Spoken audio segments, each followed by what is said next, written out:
Hello. All right. Good evening. I would like to call to order the October 23rd, 2023 Lake Washington School Board meeting. Let the record reflect that all board members are present, as are our two student representatives, Shivani and Taran. The board values public participation and engagement in the meetings of the board. Board meetings will continue to be live streamed on the Lake Washington School District website and are available for viewing following the conclusion of the board meetings. The public are always welcome to email any individual board member at boardmembers@lwsd.org. Shivani, will you please read our land acknowledgement this evening? Yeah.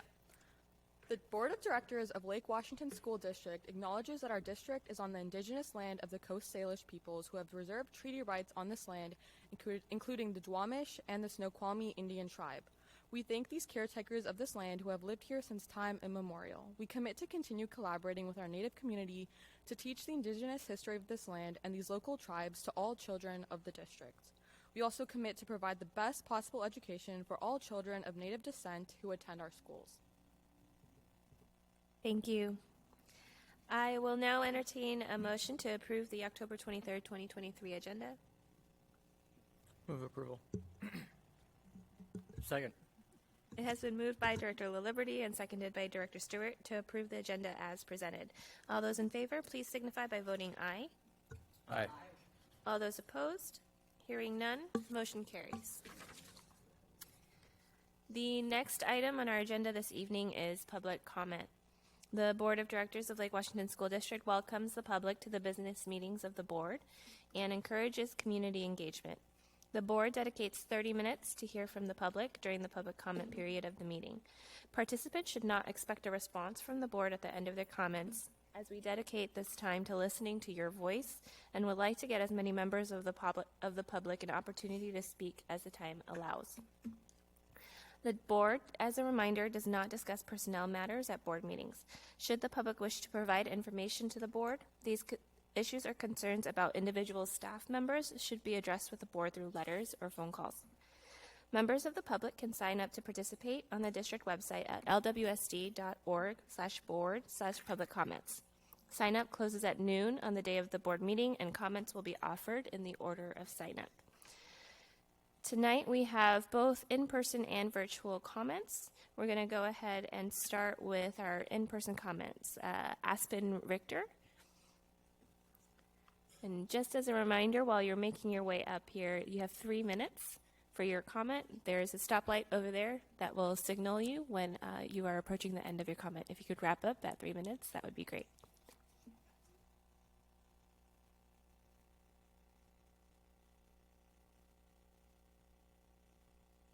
Aha. Is that, now you can hear? All right. Members of the board, Dr. Holdman, I'm here tonight to talk to you about a problem at Evergreen Middle School. Our athletic field is, in our opinion, really in disrepair.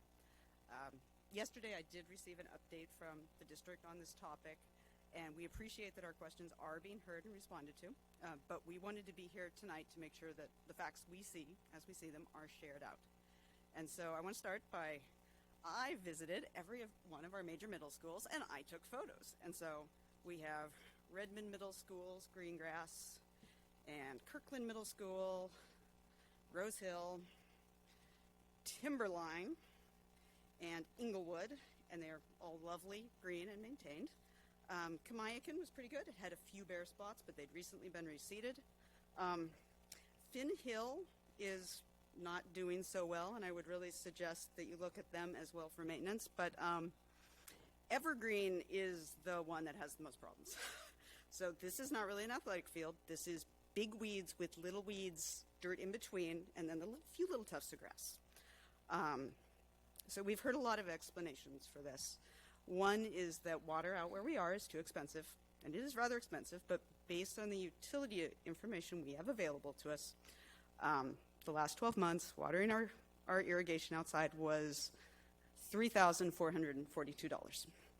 And at the same time we looked at other middle schools, Inglewood was $40,000 and change. Same time period, Redmond Middle School, $24,000. Timberline Middle School, around $21,000. So something there does not make sense. Second, we were told there was no point to fix the field because the school might be rebuilt in 2028 or later. We feel that is unacceptable. We don't want to relegate 5 more years of students at Evergreen to a really substandard field. Just because Evergreen's going to be rebuilt, we don't stop heating it, we don't stop teaching, so we don't want to stop caring about the athletic curriculum and the extracurriculars and the health of our students that are there. Third, we did receive clarification yesterday that the field is already supposedly receiving fertilizing, weed control, aerating, top dressing, and overseeding on a regular basis. We feel there is a disconnect between intent and reality because there's no sign of that on the field. And EMS staff backs us up on that. They have not seen that. And to be clear, what we want is that maintenance that was talked about. You know, we're not asking for like turf or something super expensive or watering all summer long. We just want aeration, top dressing, reseeding, liming, fertilizing, weed control that we were supposed to be getting all along. So we are here because we would like the Evergreen field maintained for our current students, our future students, and we'd really appreciate the board and the district's help in getting there. So thank you. Please maintain the Evergreen field. Thank you very much. And the next person on our list is Katie Tonkin.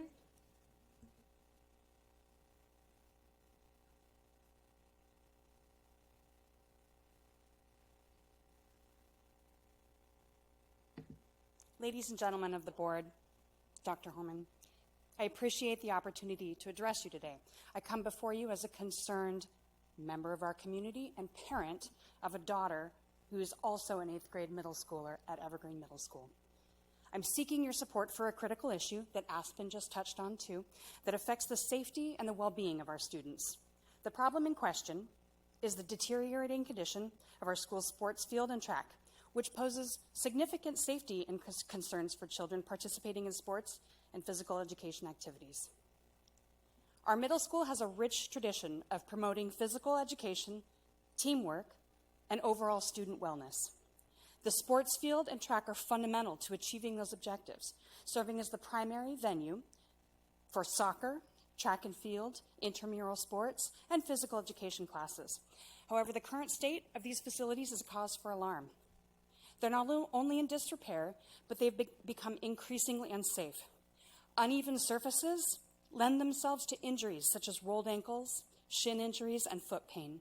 When the track isn't wet, it generates an inordinate amount of dust that aggravates asthma and other breathing problems. I've attended practices and PE classes where I have seen the effects of this on our children, and it's unacceptable. This sends a message to our students, our children, that their safety is not a priority. We must convey to them that their well-being, physical and mental health, and aspirations are at the forefront of how we allocate our district's resources.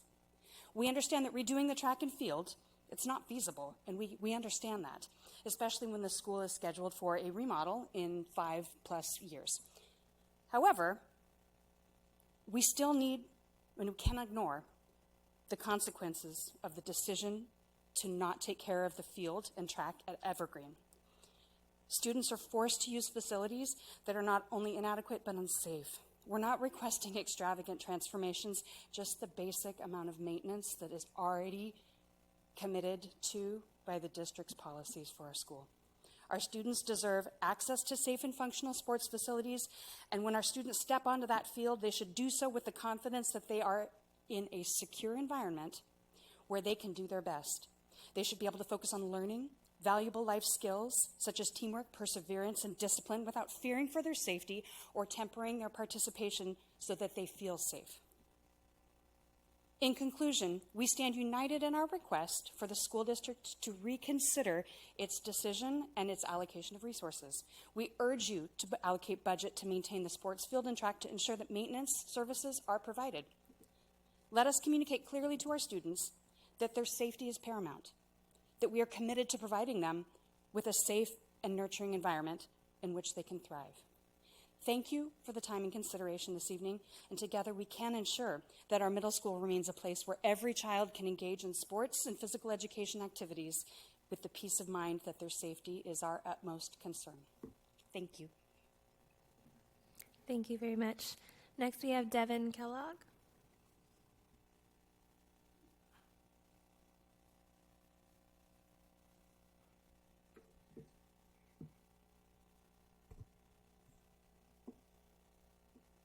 Good evening, Superintendent Holman and board members. My name is Devin Kellogg. I'm a preschool teacher and a parent of 2 secondary students in the district. I'm also an avid stable climate advocate, both locally and with the Washington State PTA. Wearing my PTA hat, I would like to extend a huge thank you to Dr. Holman for taking the time to join our panel discussion on facilities this past weekend during our legislative assembly. The conversation was super informative and helped us to appreciate both the challenges that all districts face and how fortunate our district is in so many ways. Thanks to Dr. Holman's participation, we have a better understanding of how we can best advocate for our shared goals at the state level. Switching now to my parent hat, I would like to say how much my family and I appreciate the district's sustainability policy conversations. The language used in the first draft is thoughtful, thorough, and clearly comes from the heart. As someone whose family is already experiencing some of those devastating effects of climate change firsthand, I'm so relieved to see the warning signs our planet is giving are being heeded before too many more families suffer. It's affecting all of us to some degree already. I do have a few concerns about whether the final policy language will include all heat-trapping gas pollution, not just carbon, as well as specific reduction targets and progress monitoring. This is where the hope lies. I also wonder in general why I'm not hearing more about the generous funding for schools in the Inflation Reduction Act, particularly during policy and facilities planning discussions. As a reminder, through the IRA, every single school in our district is eligible to receive a rebate for between 30 to 50% of the cost of geothermal heat pumps, solar, wind, and other renewable energy and storage projects, as well as similar rebates for zero-emission vehicles, buses, and charging infrastructure.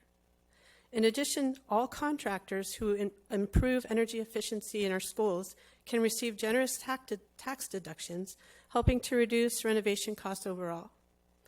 Apprenticeships are incentivized as part of the package, creating opportunities for job training and employment across our region.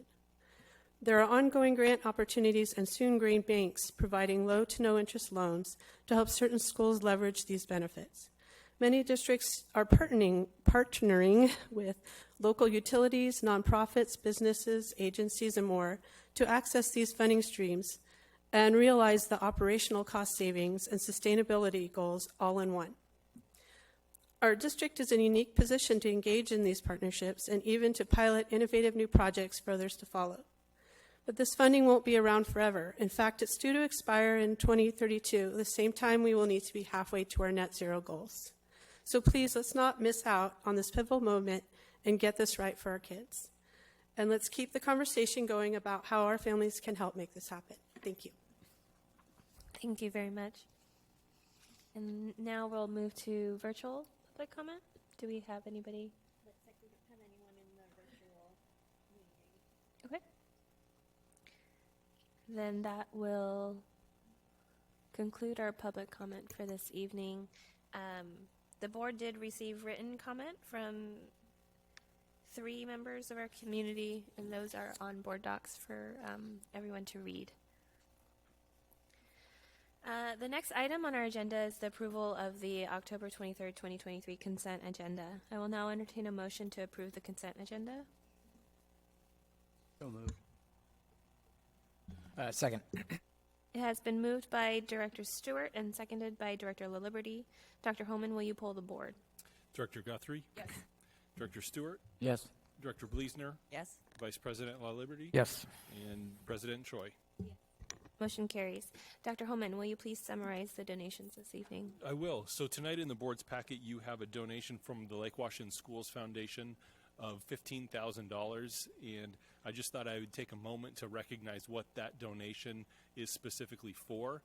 They're a great partner with us in regards to our LINKS program. The LINKS program supports volunteerism in our schools, connects lunch buddies together, and a variety of different aspects of volunteerism. Without the support of the foundation and that partnership, we would have to find other resources, meaning we wouldn't be able to do other programs and services for kids. So it's with gratitude that we accept these, and our students highly benefit from our LINKS program and the opportunity to have volunteers in our schools. Thank you very much. The next item on our agenda is the Technology and Facilities Program Update. Dr. Holman. Yes, and so tonight we have a variety of folks here to share with you about both technology and facilities. On the consent agenda that the board just approved, you had monitoring of OE12 and OE13 related to both facilities and technology services. And so when we do that, we do like to pair program presentations and updates around those areas as well. And so I will introduce the first of many speakers in the next 20 minutes. And thank you, Forrest Baker, Executive of Technology Services, for being here with your team this evening. Thank you. Good evening, members of the board, Superintendent Holman.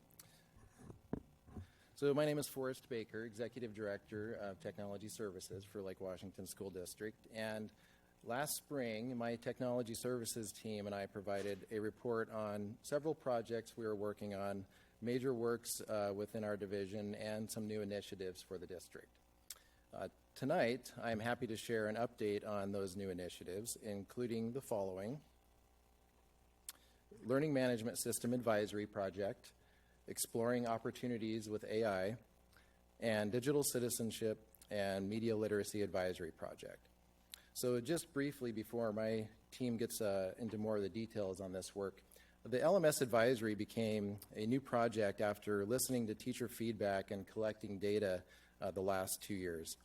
So a learning management system can be the core platform for teaching and learning. So the focus of our research and testing of the new LMS solutions this year is primarily based on meeting our instructional needs at every grade level. The opportunities with artificial intelligence come with some excitement and some concerns, but it is already having a significant impact on every industry, including education. And I believe as school leaders, we have a responsibility to educate our staff and students thoughtfully and appropriately on the use of AI within our school community. So with that in mind, we are collaborating across departments and exploring both operational and instructional opportunities with this evolving technology, and beginning our journey with a plan to develop district guidelines, create an adaptive toolkit of resources, and promote the use of generative AI as a thought partner in our work. And lastly, the Digital Citizenship and Media Literacy Advisory Project is extremely important because we have a commitment to our students to help prepare them for the digital world we live in. And our goal there is to refresh this work by identifying developmentally appropriate resources for all students and find connections for these lessons to align with our existing standards and curriculum. So that said, I'm going to turn it over to my team to share some additional details on this work. Hello, my name is Keel Smith. I'm a technology project manager, currently overseeing the Learning Management System Advisory Project. Very exciting. Actually, right now we are in the thick of it. Now we've got students and teachers using it. Their LMS is currently in the classroom. We're testing 3 LMSs and our current LMS classroom teams. And we've also linked our families as well, so we have a little bit of a family insight into the classroom as well with each of those systems. So we're currently testing as many features as possible against a prescribed set of rubrics, so they're all going to be judged equally on the same rubrics. Our plan now is to collect all the feedback from our advisory. That's teachers, students, principals, and families. We're going to take all that feedback and make a recommendation to the district by the end of the school year. And based upon that recommendation, we'll have enough data points to have a nice, meaningful rollout and adoption, depending upon what is selected. Thank you. And with that, Matt Palmer. All right, I'm Matt Palmer, a technology manager. I get to work with all these great people. I'm here to talk about another tool that's available in kind of the toolkit that we're going to be rolling out. And this one is a great partnership. We already have a relationship with Microsoft, and it's an AI tool that's available for all staff, and it's called Bing Chat Enterprise. And so this is a thought partner. We're going to be rolling it out with saying it's helpful with the communication, generation of ideas. For instance, maybe you want to type up, what do I say to the board? And what are some talking points? And so there's some other additional points for that. And so the way all staff, because this is just a staff tool, they sign into bing.com with their district email address, and then they click on chat. And this is a protected environment. The data doesn't go out to the large data systems. We can't even, it's not feeding anything else. And so it's all session-based. You can have a couple of different styles to then engage and bounce ideas off and start developing that. And so this is what we consider more of an operational, kind of helping us with that, the day-to-day tasks, generating emails and whatnot. And so Mary Ellen will talk about instruction.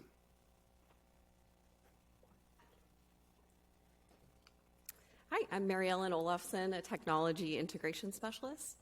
And as Matt said, I get to update you a little bit on our exploration of AI included within instruction, or with a potential for AI included in instruction.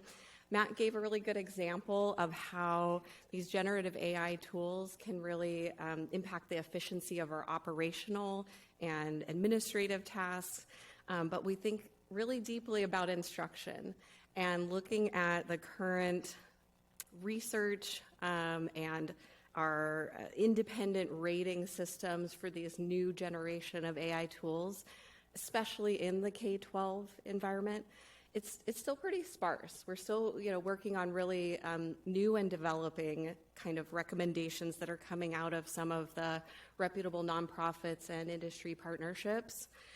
So we have a few tools to start working with and referencing.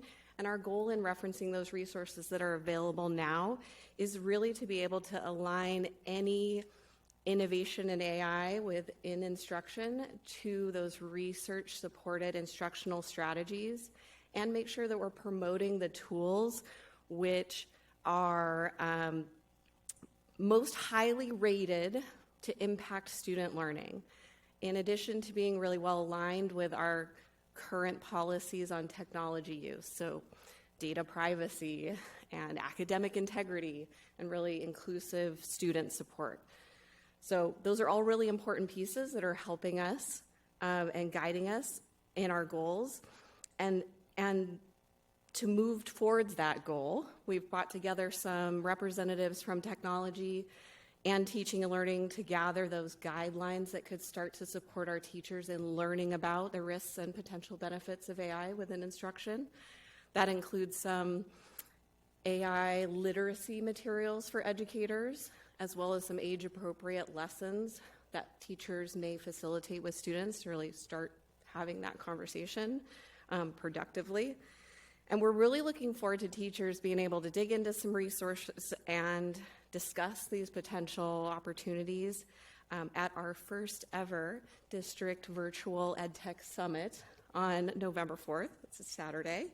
We're really excited about that. We're also planning for the ongoing conversations that will be happening, how to gather that input from our students, our teachers, families, community members, that will really help to shape the ongoing supports that we provide, the direction we're going to take this in the future as well.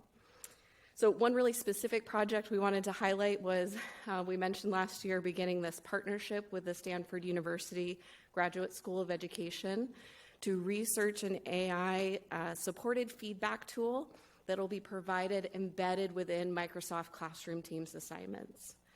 So far, we've had just a few educators who participated in providing their sort of reflection on their own current practices of providing feedback to students and sharing some of their assignments data, which has really helped build the capacity of this AI tool to support teachers in generating that feedback on student written work. And I think this is really important. This research provides us access to an innovative AI tool. All of our educators will be able to participate if they choose. But in itself, it doesn't change teacher practice. That's not what our digital tools do.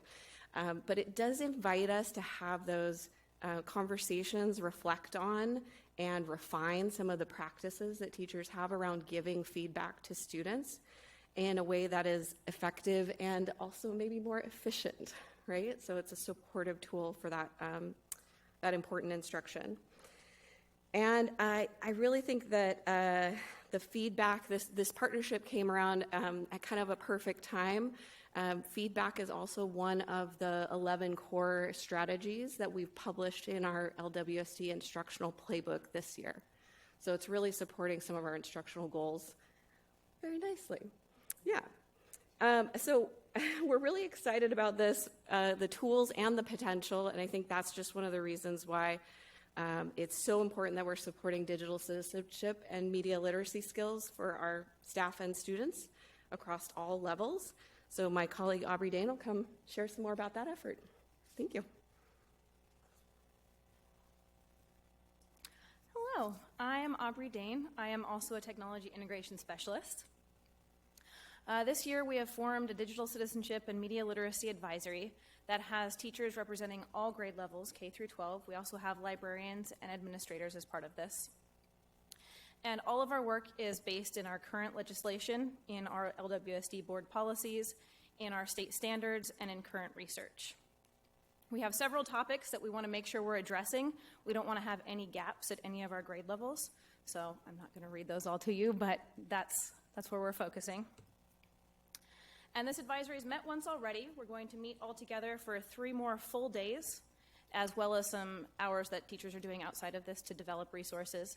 And our goal is to identify these developmentally age-appropriate resources for our kindergartners all the way through our 12th graders to address all 6 of these topics, and then make connections with what we're already doing in the classroom. These digital citizenship and media literacy topics are not something separate. It's not something that we're not already doing. We just need to be articulating that as we're teaching it and making those connections for our students so that they see that being good citizens here in our real world is just the same as being good citizens in our digital world. We might use some different terminology, so we're going to make those connections for them and help them with that. And then our goal is by the end of this year to have level-based recommendations. So for an elementary school, a middle school, or a high school, what could this implementation look like? What are some options that could work for your building to make sure that all of our students are getting this instruction next school year? So that's our goal by the end of the year. We look forward to presenting you with more information about that as we get through this work. A fantastic team of educators is working on this right now. Thank you.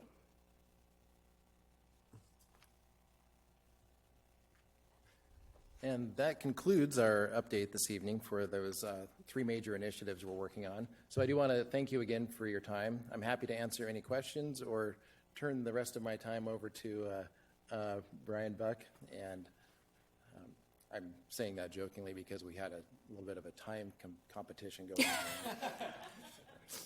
We'll try to be quick then. Director Stewart. 2 questions, and both from the AI section. The chat. I think it's a marvelous idea that people. I was always concerned that teachers in one school who develop a unique tool couldn't share it really with another school. I think back to a para that created some visuals for my son, even though it wasn't her student. And then the fact that I knew that there are students at other high schools that probably could have used that. Are there folders then in this chat that you can then store the ideas so people can go back and mine them, if you will? You know, so far what we've seen is the ability to take what's been generated and copy and paste that elsewhere into your own, working document or files that way, and then you would save and organize within your existing, SharePoint or OneDrive. So you have to see that at the time of the conversation. It's not something you can go back and look and see what past has brought up.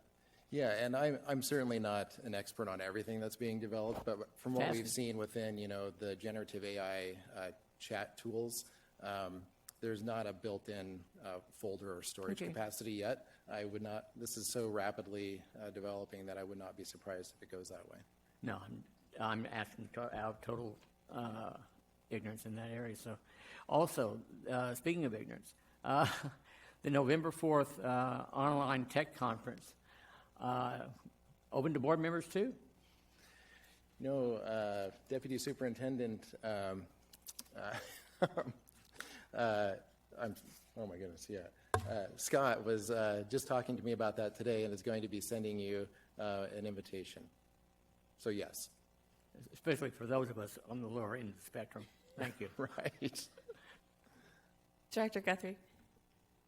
Thank you for the presentation. Really excited to hear about the work that's going into, sorry, do I need to bring you out while I got? Really excited to hear about the work and the thoughtful work that's going into the digital citizenship component. That said, we know that these tools are out there for students today. What is being done? I mean, honestly, as a parent who's familiar with these technologies, I have gotten no guidance for how to, what is okay to talk to my kids about and what is not, and sort of how they should be using it in the absence of anything from the district. So has there been thought given, like this school year, given the availability of these technologies, how we expect students to be using that, or how we're going to handle like a plagiarism concern, or that a student basically copied and pasted out of ChatGPT? Right. Yeah, and that is definitely something that has come up, and we responded to that initially last year from a teaching and learning and technology perspective about what was currently available or accessible to students and how teachers might respond to that, and proactively work with students on knowing what's appropriate and what's not. We're certainly working to build on that, and I think that's where some of these guidelines will really come in helpful.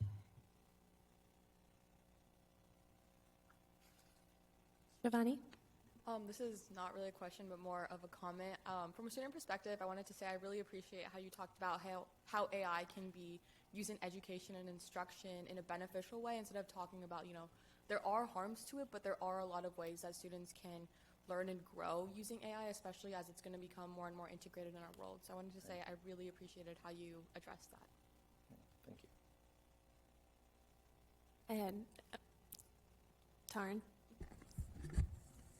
So I have a question regarding the AI, and specifically on how some students this year are using it to manipulate their writing style, their structure, their syntax, diction, all of these within essays as a way to bypass detectors such as Turnitin and among others. And I was wondering if there was I was wondering what the disciplinary action was behind if a student is caught for using this. Is it more rehabilitation, or is it more, for lack of a better word, corporal? Right. I might have to defer to some of my esteemed colleagues on knowing what the disciplinary actions might be on that. But I do think, we're trying to ensure that our suite of tools can also, help be proactive. We have the Turnitin software, but we did not go down the path of purchasing their AI detection because it was really inaccurate. There are so many false positives, and so I think we're waiting. That's referencing some of the development that's still happening, where we're listening and learning, and we're collaborating with our neighboring districts as well to really identify what the best approach is on that. Yeah. Thank you. I had a question regarding AI instruction as well. It sounds like there's a lot of thought going into how it can be used by our teachers to improve efficiencies, make their lives and their teaching better. Are we also considering how students can use it in terms of I don't know, lesson planning and actually incorporating it into our students' lives rather than, you know, the obvious plagiarism issues, those types of situations. Yeah, absolutely. And I think that the more we see it advancing and integrating into every field out there, it's just really going to be part of the reality, and it will need to be part of the instruction. And I think that's really where, you know, we talked about that thoughtful and appropriate education around using this technology, just like any other digital resource. But I think we're just scratching the surface of it as well. Thank you very much. Yeah. No other comments? Oh. I lied. One more. Okay, sure. Yeah, one last question. So this is around generating test questions and manipulating past content that's currently out there. So has there been any consideration from the district on specifically helping teachers to, I guess, use AI to generate test questions that can be given at different knowledge levels and at different teaching levels? Because there was a recent Seattle Times article that discussed this with I think it's a professor from the University of Puget Sound, and how they had some struggling students, or they had some students coming in with who didn't have that foundational knowledge, and they were able to get these them the types of class questions they needed through using generative AI to manipulate content they had in calculus, as an example, and have it at that lower level. So is there a consideration from the board to try and, from the district to try and do something like this right now? There is, and I think that's where, you know, what we're seeing can be, where generative AI tools can be used to differentiate or personalize learning or lesson plans. I think that's going to be one of the really nice advantages that come out of this. And we've seen a little bit of that professional learning, and I think we'll see a little bit more on November 4th as well with how you can do that. Awesome. Thank you so much. Yeah, thank you. Part 2 of the technology and facility updates is the facility update. And so coming to the presentation podium is Executive Director Brian Buck and Director of Maintenance and Operations, Kenny Johnson. Thank you. Let's see.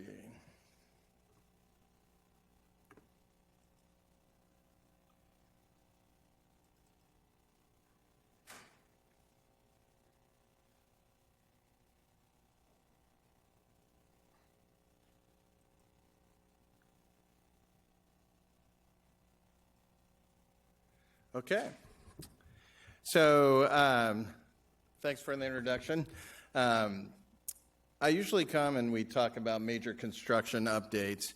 In fact, this picture here is the Redmond Middle School addition project. But today we're going to talk about the capital projects levy. The capital projects levy and the investments really are the life cycle replacement of our major systems and assets.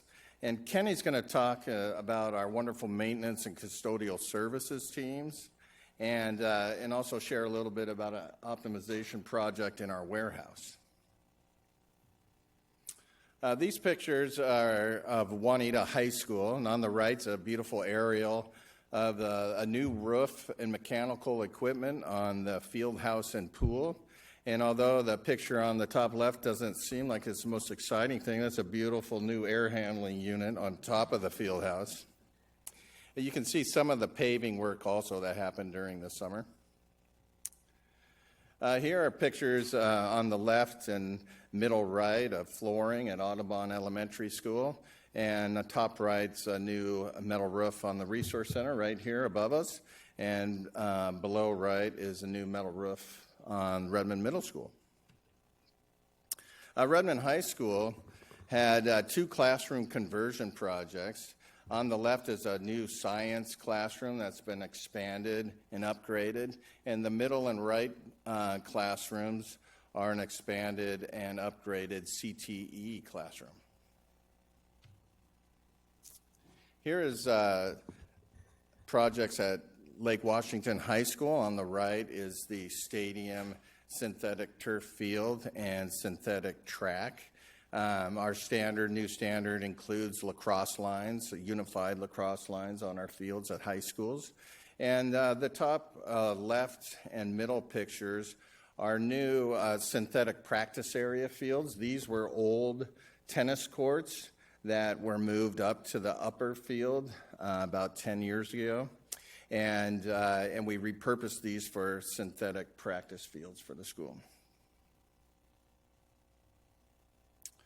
Here are two tennis court upgrades. On the left is Rose Hill Middle School, and on the right is Redmond Middle School. And in the left, you can kind of see our new standard for our middle school tennis courts also include pickleball lines. We have a district-wide water bottle filling station project to install water bottle filling stations at all of our schools. And here this summer, we were able to install water bottle filling stations at 5 of our schools, including one middle school at Inglewood Middle School. And district-wide, we'll be installing water bottle filling stations over the next 2 years. Here are these stairs are near and dear to my heart. These are Redmond High School stairs. They were failing stairs from the construction of about 10, 15 years ago. And we had a contractor build a refurbishment of these stairs. So new design on those treads and sandblasted metal. On the bottom right there is a new bus loop at Audubon Elementary. And that middle picture on the right is the paving project at Juanita High School. So overall, here is the map of all the completed and proposed projects in the capital projects levy. We completed 67 projects this year, and so this is just a highlight of those projects. Kenny's going to really talk about our maintenance and custodial services team now. Thanks, Brian. First of all, thank you for having me come out to share, help me to understand what I've signed up for. I am honored to be here and coming from a construction project services background with Microsoft, overseeing a lot of these projects, system-related projects for the Redmond campus, which is about 15 million square feet. And 125 acres. And this team is really on the front line of managing and maintaining the new schools as well as the current schools that we have. And I really appreciated the comments that came from the community, and we'll take those comments back to our teams. But let me talk about this wonderful team that I'm learning over the last 4 months. We have a maintenance operation teams that consist of about 37 full-time employees, many trades, men and women, working for us in this department. They maintain 4.2 square feet of operational space. They also maintain the grounds and the fields of 700 plus acres of fields and grounds. Approximately 16,000 work orders are completed annually, and that's on a 3-year trend. We also manage about 50 sponsored projects that were completed last year and 29 system levy projects. Some of those projects Brian was talking about, but these are additional projects that we manage in-house and self-perform on with our teams.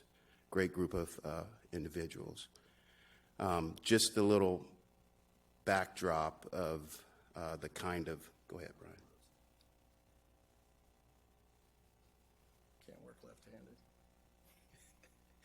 Just a little backdrop about the volume of service requests that come from our schools on a monthly basis. We are, and this is part of that 16,000 work orders that we're averaging on a yearly basis. You can see that the majority of the work is distributed in the HVAC category, 37%, also electrical and plumbing and carpentry. And we are self-performing, but we also have vendor partners in our community of subs that are performing this work. Our custodial team, which is really on the front line of the face of our schools to a large degree, 125 employees, and they maintain the same amount of square footage of cleanable space in our schools, 50-plus schools. By the way, in 4 months, I only have 12 more schools to visit. And they're all elementaries. We have a lot of elementary schools. But we have come up with a kind of service level baseline of how we can distribute our employees across these schools. And it's based on a number of employees that will, or excuse me, a number of custodians that we'll have at each type of school. The high schools, we typically have about 6 custodians working. And really glad to see how, before I even came here, there's a larger bulk of work that's being done with some very strategic teams that are cleaning carpets, they're cleaning the VCT tile flooring. That's 100,000 square feet there. Power washing all of our courtyards and areas, and even really glad to see that we have lifts and we're able to replace some of the lamping in some of the gymnasiums and the schools. And so out of 170 employees, the leanest and meanest part of our department is our warehouse department, which only consists of about 6 employees. And they deliver all of the nutrition services, the food, the CTE, the curriculum, furniture, rental equipment, everything you can think of that we need for our events and things of that nature is coming out of this warehouse. And one of the things that I asked Brian, and he agreed, is that we need to get the warehouse in order. There were some compliance issues from the fire department, and the racking and the space needs to be secured. And so we have a project that we're going to start where we actually go out to bid and try to get our warehouse in order, as well as some inventory software so that we can know what we're tracking and what's going out. And so we're excited about kicking off that RFP. And finally, 2 months in, I was able to have all of our employees in August come out and entertain them, but also do some training. And we had Dr. Holman speak to our group, and we had a wonderful time. So thank you for your time today. Very much. Are there any questions? No, I don't think so. All right. Thank you. So we actually had an individual signed up for virtual public comment this evening that we unfortunately did not recognize during the public comment section of our meeting. That individual has come to the Resource Center to provide her public comment. I would like to request for a motion to amend our agenda to reopen public comment so that we can give this individual an opportunity to provide her public comment. So moved. Second. Been moved by Director Stewart, seconded by Director LaLiberty to go back to our public comment portion of our agenda this evening. All in favor? Aye. Thank you. Let's see. Motion carries. Sorry. The individual was, I believe, Tammy Joy. Is that correct? Tammy, if you'd like to come up. Not Tammy. Can you hit that micro? There's a button on the side of the microphone. Thank you so much.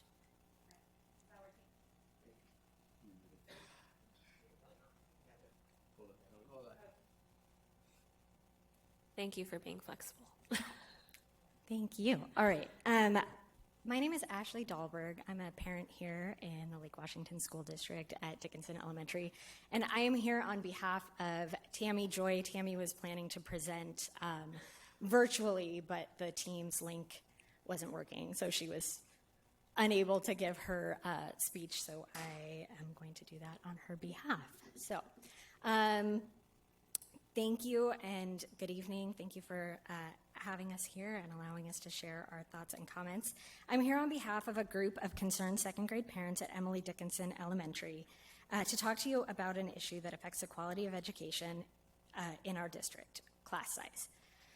Research has shown that class size has a significant impact on student achievement, especially in the early grades. Smaller classes allow teachers to provide more individualized instruction, feedback, and support their students, and also foster better student-teacher relationships, classroom management, and student engagement. According to the National Center for Education Statistics, the average class size in the U.S. is 20 students per class. The Lake Washington School District students in second and third grade should average 23 students per class, which is above the recommended maximum of 22 students per class by the National Education Association and the national average. At Dickinson, the second grade classroom size has increased and currently has 28 and 29 students, respectively. Concerns have been raised at the school level, and according to Principal Westra, there is no ability to hire a new teacher mid-year and add a third classroom to better meet the needs of these students in the current Lake Washington School District staffing model. Our ask is to add a teacher in the middle of the year is not unprecedented. 2 years ago, when the fourth grade at Dickinson exceeded acceptable class sizes, a third teacher was added mid-year. While the same teacher allocation system was used across elementary schools in Lake Washington, this particular group of students has been disproportionately impacted, not only due to the class size, but to long-term substitutes 2 years in a row, and more students in the classroom requiring additional learning support and resources than are available. 2023 legislative priorities are to support every student and the whole child with the goal of increasing staffing allocations in the prototypical school model that reflects the actual staff required to support the student learning and programs. We understand that the board is required to make difficult budget decisions, but we strongly believe that they should not result in larger class sizes. Small teacher-student ratios are frequently cited as a leading benefit of private schooling. 16% of K-12 students are in private school education in King County compared to 9% state average. We've seen this percentage of families choosing private education increase in Bellevue to 30% due to district mismanagement, and we are proactively reaching out as a first step for Lake Washington to not follow that trend. We urge you to take action to reduce class size. We hope the board will create a solution to provide financial support which will allow individual schools the flexibility to tackle their classroom size concerns with multiple resources. We invite you personally to tour Dickinson's second grade classrooms and witness our needs firsthand. We thank you for your time and attention, and we hope that you'll consider the importance of class size for student achievement and take action to address this issue, not only for our Dickinson second graders, but also for the whole district. Thank you. Thank you very much, Ashley. We will return to the next item on our non-consent agenda. The next item for the agenda is the board summary for monitoring report R3. I'd like to thank Director LaLiberty and Director Bleasner for collaborating on the board summary, I believe, based on our previous discussion. I will now entertain a motion to approve the board summary for monitoring report R3 life skills and global citizenship as presented. Move approval. Second. Is there any further discussion? Director Bleasner. Yeah, I'd just like to add the shift that you saw from the last. I don't think this is on. Is it? Okay. I'll keep trying to talk closer. Is if you look at our template and how it's broken out, there is a place for the board finding under each sub-policy. And so that was sort of the request that I had made in which to be able to shift just so that it was a little more clear, because sometimes that's a little more specific.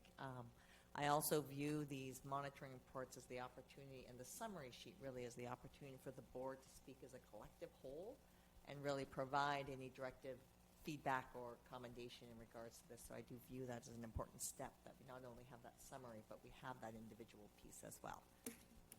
So I appreciate that that has been added.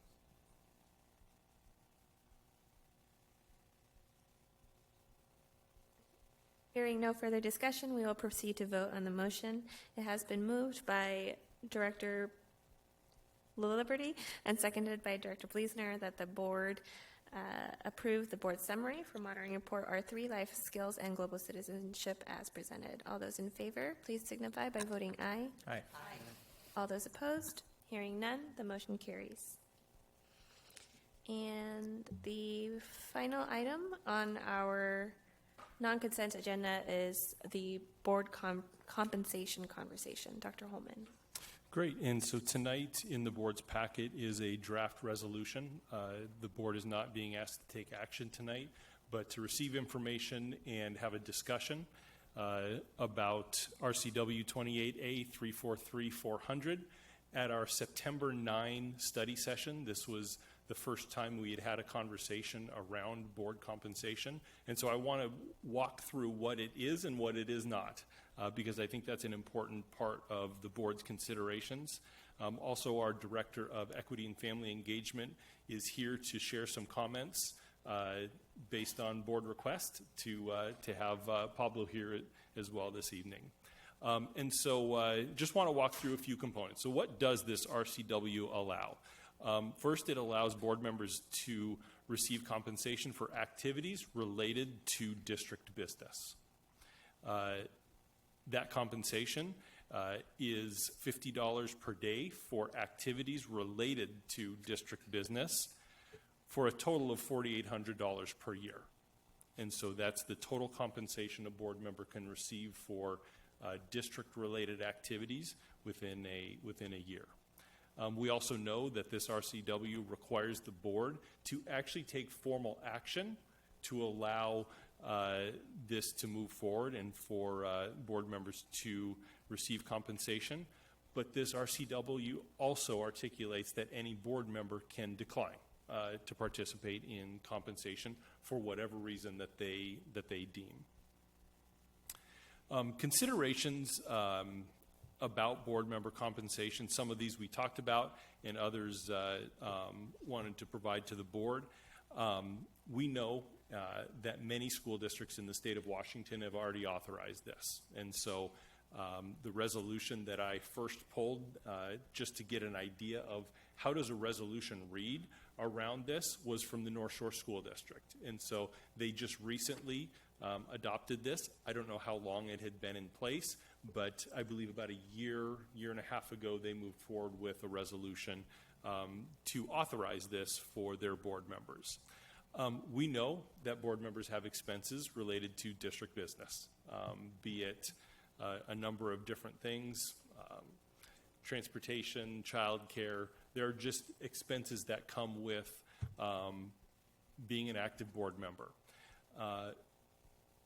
We also know that a board member to receive $4,800 in compensation would need to participate in 96 days worth of district activities. And so the example I would give is the way the RCW reads is it's a day. And so if you had a meeting with the superintendent in the morning and a board meeting at night, that is 1 day of activity, so total compensation for that day is $50. And so it isn't that, it's not per activity, so multiple per day, it's 1 day equals 1 activity. The piece that I've asked Pablo to come and speak to tonight is, as we think about composition of the board, who's interested in participating in the board, considerations of equity and access, Pablo and I have talked a couple of times, and I've just asked him to come and provide just his thoughts and insights into this topic. Thank you for the invite, Dr. Holman, board. Dr. Holman alluded to us having a conversation previously regarding just the makeup of the board, the value and diversity and those sorts of things. And so my thoughts are more parallel to how we try to operate in my department in terms of co-creating with the community and always finding value when we're able to open that tent wider. And so I feel like the ability to provide compensation may just do that for this board as well. Open up the opportunity for other folks that may not necessarily have considered it, but now would look at it differently. And so, again, I just think there's value there in terms of diversity, not only ethnic and gender and LGBTQIA, but also diversity in thought. And so, yeah, I definitely see that as a positive step for this board. Earlier today, we had talked about the vantage point of this level of compensation and how it may be different for some versus others. Could you just speak to that as well? Sure. So the $4,800 that Dr. Holman explained earlier, as well as the structure in terms of daily, while folks on the higher end of compensation or socioeconomic status it may not be a big difference, but for folks lower in socioeconomic status, it's obviously proportionally larger. The idea of potentially having to miss a shift, for example, in order to attend board meetings, those sorts of things that may be offset by this plan if you all were to approve it. And then the other aspect of this is for folks who require childcare in order to attend board meetings or board activities. Again, that $4,800 can also help to offset those costs. So just a few things to consider in terms of who you're giving access to participate in this organization. If the board approves this resolution in the future, does this automatically mean that the board will diversify? Yes. No. If it were only that easy, but it definitely adds to the allure of wanting to serve on the board. I looked at a couple of studies. I looked at a couple of law firms. Some of them said, absolutely not. Do not compensate board members in a non-for-profit. And to the study, whether they were for it or against it, the caveat was always, unless you're looking to increase your diversity in your board, that would be one of the exceptions to potentially offer compensation. I'm talking about studies from the MIT School of Business, Harvard Business Review, and a couple of law firms as well that I did a cursory research on. I know you talked with your team as well. Are there any additional comments that your team would offer as well?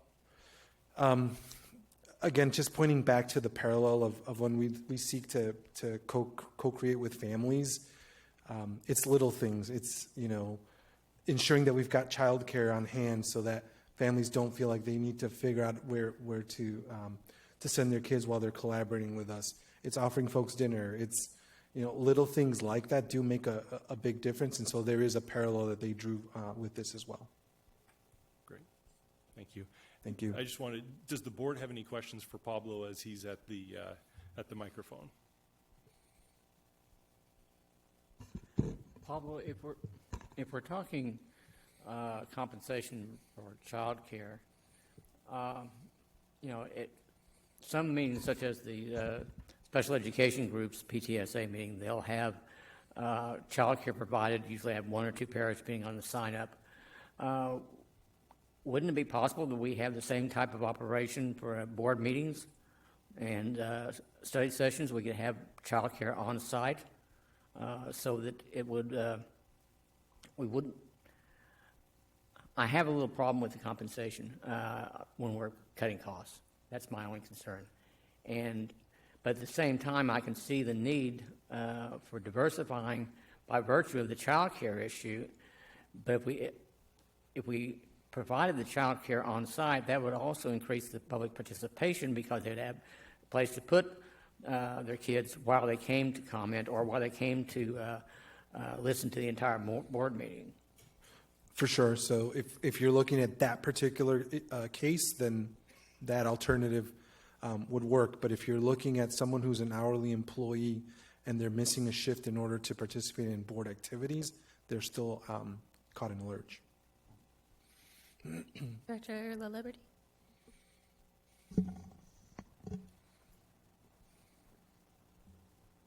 I gotta phrase this question. So I guess a wonder I have is, if the board were to adopt this resolution, I think there's there's at least two ways to do it, but two major ways I can think of. One is an opt-in approach where a board member would have to opt in or to request compensation. The other is an opt-out approach. Basically, it just depends on what we set the default at. And I'm just kind of wrestling with what do you have you put any thought to that? In terms of where we set the default and how that would affect access, and if there is an equity benefit or a diversity benefit for the board, how that would work? Do you have I don't know that there's any hard science on that.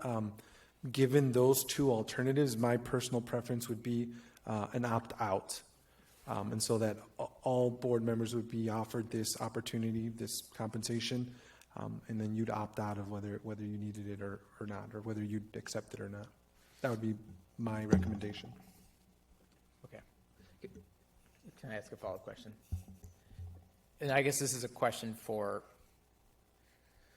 well, I'm not sure this is a question for. Well, it's not a question for public. This is a question for you, okay. Dr. Holman. The resolution that's being presented to the board, I'm having a hard time construing it. What is the default? What is the intention of the default?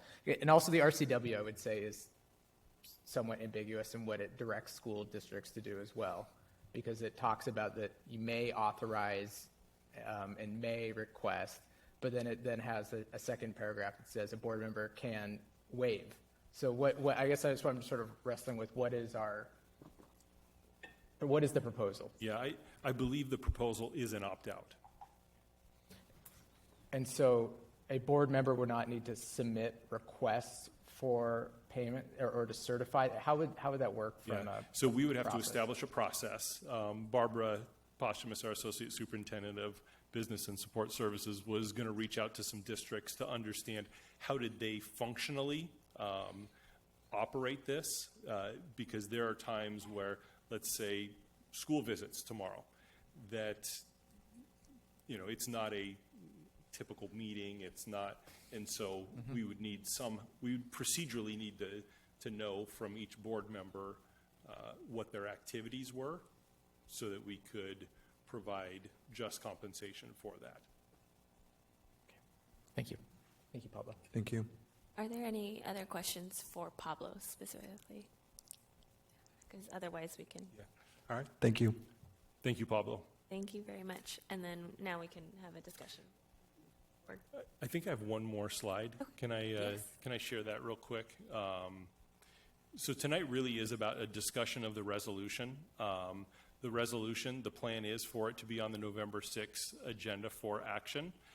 Tonight, the board, you have the resolution in your packet. If there are adjustments that the board would like to see, happy to do that. I can tell you that I will put this resolution forward with a recommendation to approve. I believe for a number of reasons it's a good step for this board. Whether this board chooses to accept compensation or not, I believe it's an action that provides a pathway for future board members. I also, in my humble opinion, I see the amount of work board members do. I think the word compensation is probably a misnomer. It feels like it's more of a stipend for or honorarium, knowing that the work that the board does goes well beyond what this provides. I also believe I can't quantify how much of an equity impact this is, but I believe that it is. And so that's why I would put this resolution forward with a recommendation to approve.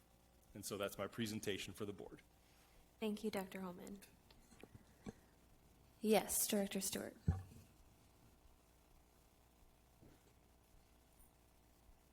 I'm sorry. Okay, I apologize. Superintendent Holman mentioned earlier that this covered transportation, but we already covered transportation as a reimbursement of expense. So I don't know how this would actually be towards to the transportation issue. And when it comes to equity for childcare, it would also seem to me that if we're talking about equity for childcare, maybe we ought to be talking about childcare for our staff as well. Because we have a very small facility at Emerson, primarily for teens who have children, but offering make it equitable to gain access to a greater variety of employees. It would seem to me that we should be considering that for all the employees as opposed to just board members' activities.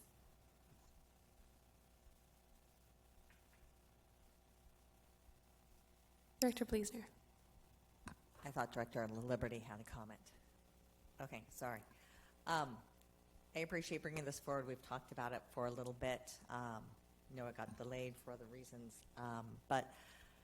And I will admit, I am somewhat torn in some regards. I do appreciate the conversation with, is it Director? See, I never get with Pablo, I'm going to say. So, and Dr. Holman's comments, I think those were very helpful. I do have, when you look around intrinsic motivation, extrinsic motivation, there are concerns I have around compensation in those pieces. At the same time, I also recognize sort of where our context is going and where we're landing. And so, be that it's already in law, and I appreciate that this is written as an opt-out option. I would highly encourage it stays that way. An opt-in still requires people to ask. And this is, you can do out. I do know several of our districts around who are currently have this in place. Issaquah does as well. So I think it's written, I wouldn't have any changes necessarily to what is written, because to me it was clear for opt-out. I don't know if Director Liberty had anything there that he would add to make it clear. I'll still be wrestling with it over the next 2 weeks, but because it does, community service and that piece has always been a value that I've come forward with and that I believe in. I'm always a little concerned around compensation pieces as to how that potentially changes that role, but I also appreciate the changing demographics and the changing needs that are occurring and what we might need to do around that to potentially remove barriers. I don't believe it will change the diversity of our board. I can look at city councils that do offer compensation, and they also are not diverse. But it could potentially be a barrier that removed opens up possibilities as we address other systemic issues at which to be able to do things. I think there are much bigger things in place, more so than this. Director Guthrie. Yeah, I agree. I will be wrestling with it. I think one of the changes that I would request is it doesn't make sense to me to approve this the night before an election day. Timing-wise, all of us who are on the ballot filed back in May. This year's ballots are effectively set. There's no opportunity to put it. If this would have made a difference to somebody in the community, they unfortunately they don't have the opportunity this year we don't have the opportunity to change it this year. So my request would be to have it take effect. Either those of us who vote on it cannot benefit from it ever, or it's something that we look at the next time that directors are on the ballot in 2025. We could still approve it now, but that giving that, having that recognition of how it might appear to the community. If our goal is really to diversify the board, it doesn't make sense to implement it immediately. So I can understand kind of, I think I would disagree with that because, one, I don't think the amount of money is enough to convince somebody to run or not to run. I agree that it's a potential barrier for consideration, but I don't think that it's enough to compel anybody to do this work. $50 right now won't even cover the cost of pizza and a babysitter for the board meeting tonight. Like it's not enough money, in my opinion, to sway anybody. I think that there's a lot of assumptions that are being made about people who are in these roles and their personal financial situations. And I feel very uncomfortable taking a blanket statement and saying, if you could benefit from $50 a meeting a day, I'm not going to allow you to because I don't think that you need it. And I feel extremely uncomfortable making that decision on behalf of people I don't know where they're coming from. And so for me, I think the resolution should pass if an individual feels like they need the compensation to help in whatever way. It's an individual decision that they and their family should make, and I will make my own decision about whether or not I opt out, as I think everybody has that right to do.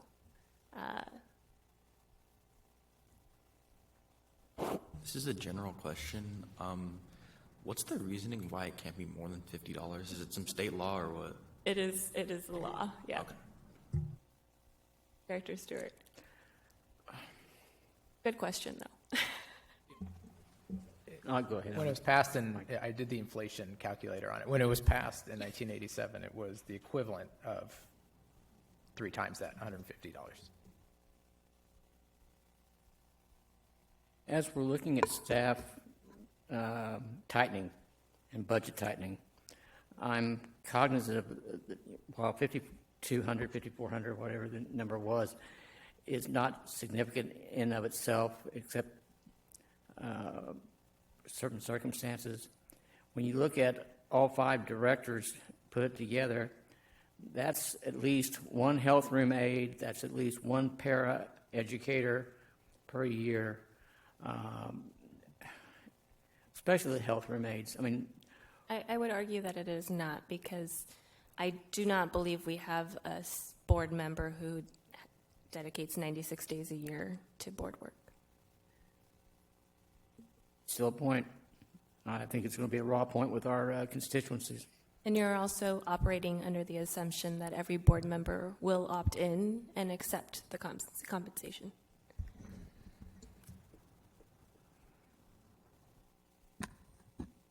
I think my hope as I think about this and talk with people and walk through it, as I said, some that I'm still wrestling with is thinking about the long term and thinking about the vision and what's best for our kids, because that's where this lies, is in thinking about that way. And if, diversity and opportunity are things we want, then my goal will be to think about it within that framework and to walk through it. I said I don't have an answer at this point, but I think that there is challenges, as Director Stewart, in regards to where we are with budget and those sorts of things. I think those are all things. So I guess that's the piece I would request that board members think through as they look at this, is sort of, in 5 years, would this be good to have had in place? Because of what it could do in support of people being in an elected role. Just something to think about. Also, I would wonder, how fair is it for a board of directors to determine, how do I say this in the nicest way possible, their own type of, I guess, compensation or anything like that?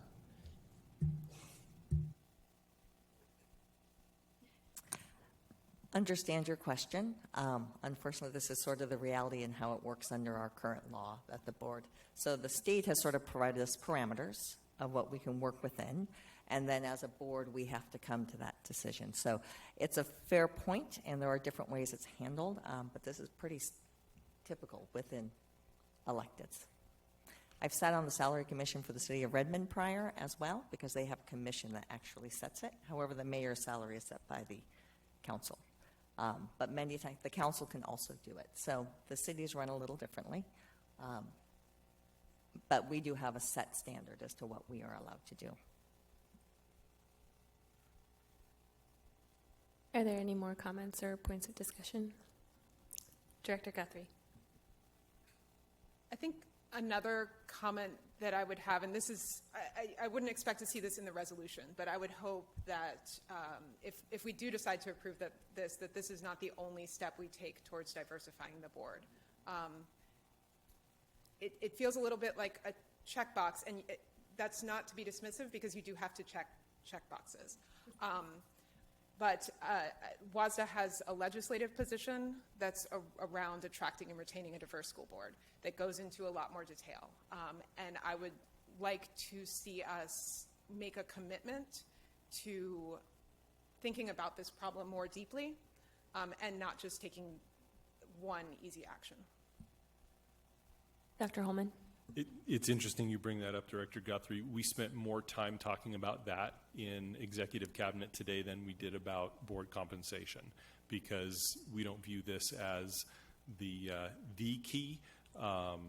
We view it as a supplement, but thinking about actual board training, mentoring, engaging with individuals that are interested in boardsmanship. But I would imagine it's kind of intimidating to think about running for board and being elected, and then all of a sudden you're sitting there with a microphone and making decisions.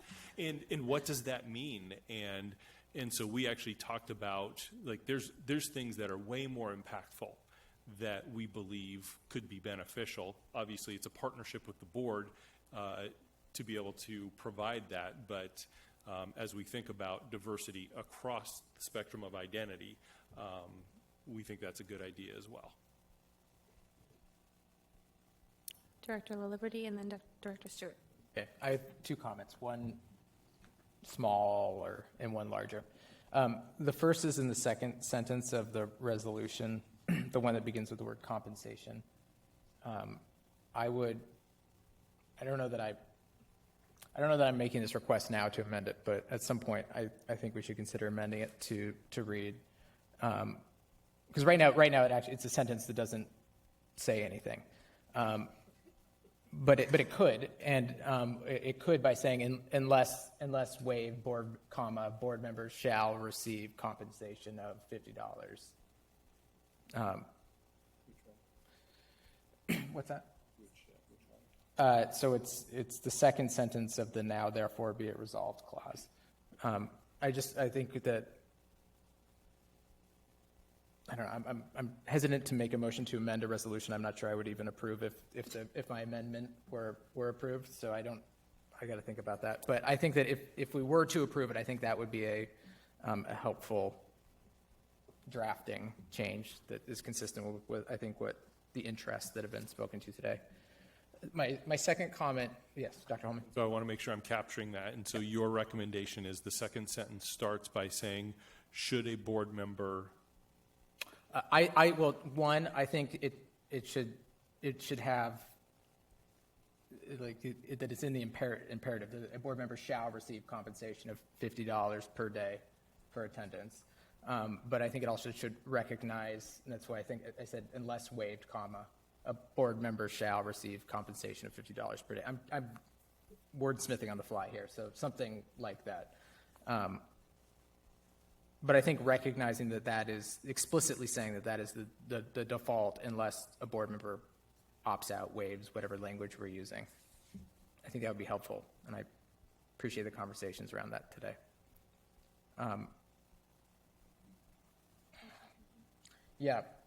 And this is consistent with what Dr. Holman was just speaking to and Director Guthrie, of this being a component, I think, of a larger interest of the board and of the community to have a more diverse board of directors. And so, a wonder I have is,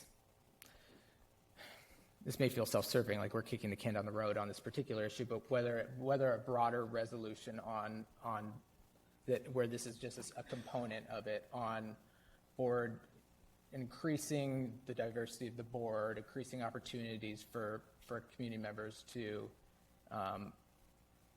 feel like they can see themselves sitting in these seats as board members. I just think about, we've gone down that route already without recognizing that with board action, with our the different committees that we've established this year. I know I've had the chance to talk to a lot of community members during those who are saying, "Oh, this is really interesting. I think I could do a better job than you." You know, like I'd like to run for, and I think that sort of thing is really, I think that's really helpful to have those sort of standing committees where people can get involved with the district on a policy level, and we're doing that. I think recognizing that that's only one component, I think, of it, and I think a broader resolution might be an idea. Is it a resolution or is it an amendment of the onboarding policy the board currently has? Well, I have to go back and look at the onboarding policy.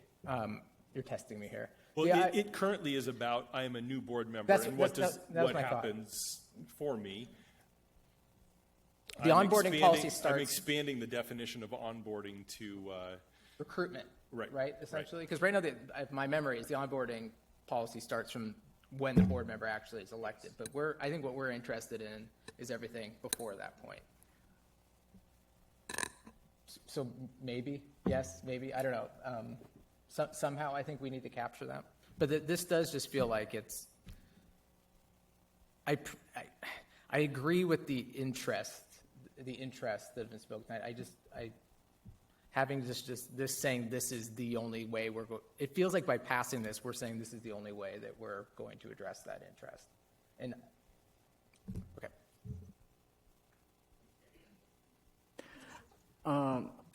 Playing off first Superintendent Holman's comment and then Director of Liberty's comment, I think this needs to go back and become part of an overall diversification effort on the board. If you want to look at methods to diversify and this become part of an overall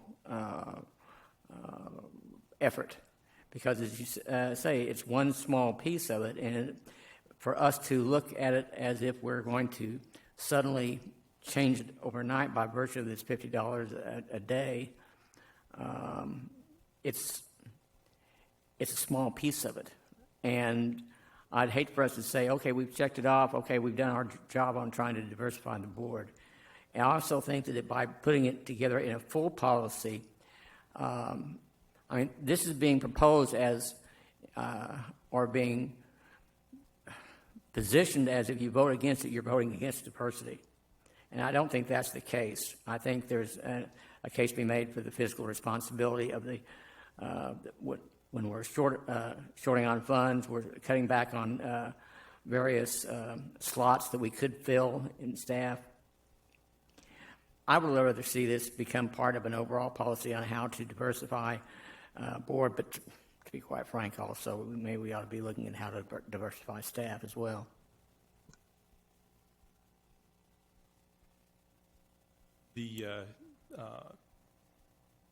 I think we've been clear, we don't believe that this is what diversifies a board. For me, I believe all 5 of you should access this provision of the law. That's just my personal opinion. I believe board members put in a significant amount of time, effort, and energy. And so, for me, I believe this provision should be applied to the 5 of you and to future board members. And I also believe the individual right to not accept the compensation allows people to make an individual choice. That's just my view on this. And I think it's a part of this broader effort moving forward. Thank you. Is there anybody else? Yes. Quick Director question. From an operational standpoint, if this should pass, what will be the threshold for deciding, or who shall be deciding, who shall append what? If I'm at a community meeting, whether it's going to the Indigenous Peoples event for ENAP? Yes? On the resolution, what qualifies? Thank you.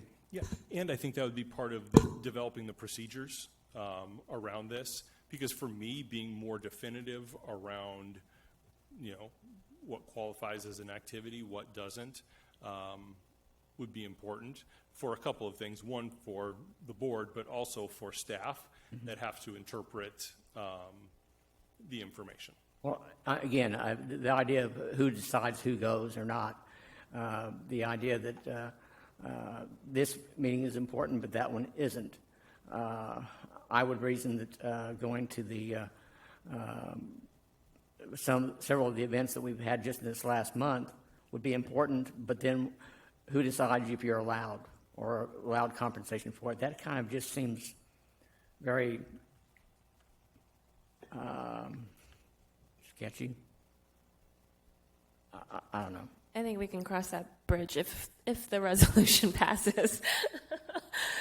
Director Fleesner. So I was just thinking of the comments about the broader picture and looking at from the equity lens. So as I was just looking through OE 14, if I go through that, nowhere in it do we ever speak about from the board level what our thoughts are in regards to that topic. So that might be something to think about. I don't know, because it is very much a directive to the superintendent. However, it could be shall support efforts. So I think we could look at potentially a policy in that way to build it in. I would prefer that than a resolution, because then it's built in and it allows a monitoring sort of concept that we can go forward with instead. I also am not sure if I'd expand the resolution to just because I think for the fact of the law, that being very clear in a resolution specific might be needed. I don't know enough about that legal side. So, Director Guthrie. Just a quick tactical point, too. The law says that this would be coming out of local levy funds, excess levy funds. Is that something that voters would have to approve, or is this like the district's going to find money in the sofa? I don't know. How exactly would that work? So operationally, it works. If we were to not pass our educational programs and operations levy or our capital, technology levy, then we would no longer be able to implement this. But as long as those pass, there is that capacity. And there's no problem like adding that to the existing EP&O levy? So it's not adding to it, it's using the available resources that are there already.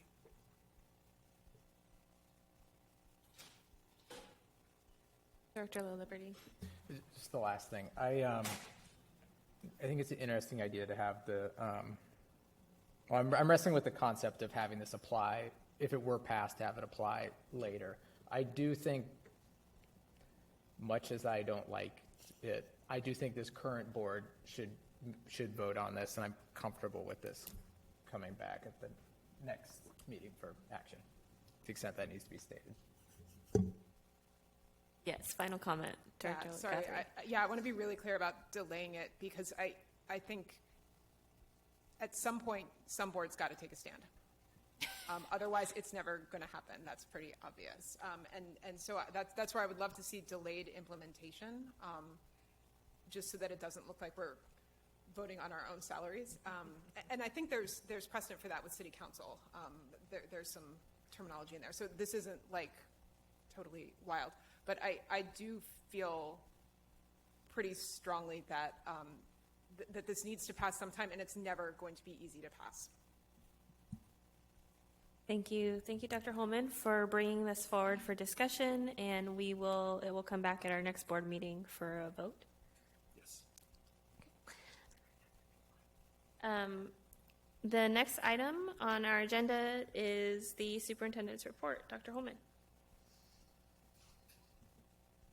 As the board knows, I'm the chair of the Executive Administrative Council for the Skills Center that is located in our school district, the Washington Network for Innovative Careers, WANEC.